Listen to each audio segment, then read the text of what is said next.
ভিডিঅ'টোৰ যোগেদি দিব বিচাৰিছোঁ চৰকাৰী কৰ্মচাৰী আৰু পেঞ্চনাৰসকলৰ বাবে এটা অতি ভাল খবৰ।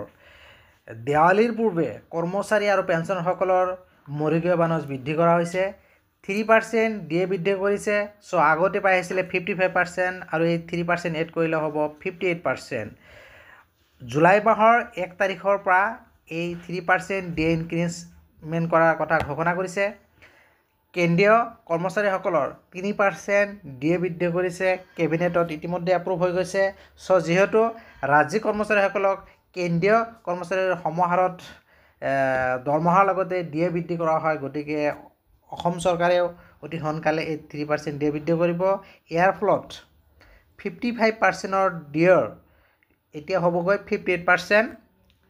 আৰু যিহেতু জুলাই মাহৰ পৰা এই ইনক্ৰিমেণ্টটো হ'ব, গতিকে জুলাই আগষ্ট ছেপ্টেম্বৰ এই 3 মাহৰ এৰিয়া পাব অক্টোবৰ মাহৰ দৰমহাৰ লগত। ইয়াতে উল্লেখ কৰিছে, এটা চাওক, central employees have received great news before Diwali Dussehra.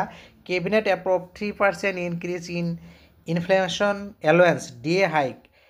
Inflation allowance for central employee and pensioner increased from 55 to 58% in the meeting held on Wednesday. This increase will consider effective from July 1st, 2025.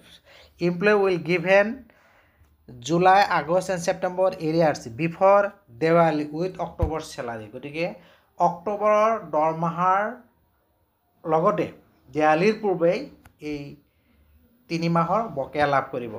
চ' মোৰ এই ভিডিঅ'টোৰ যোগেদি কৰ্মচাৰী তথা পেঞ্চনাৰসকলে মই ভাল খবৰটো জনালোঁ। ভিডিঅ' ভাল লাগিলে লাইক আৰু শ্বেয়াৰ কৰিব, আৰু এনেকুৱা ধৰণৰ গুৰুত্বপূৰ্ণ বাতৰিৰ বাবে যিসকলে চেনেলটো এতিয়া ছাবস্ক্ৰাইব কৰা নাই, চেনেলত ছাবস্ক্ৰাইব কৰি ন'টিফিকেশ্যন বেলটো অল কৰি দিব। Thank U.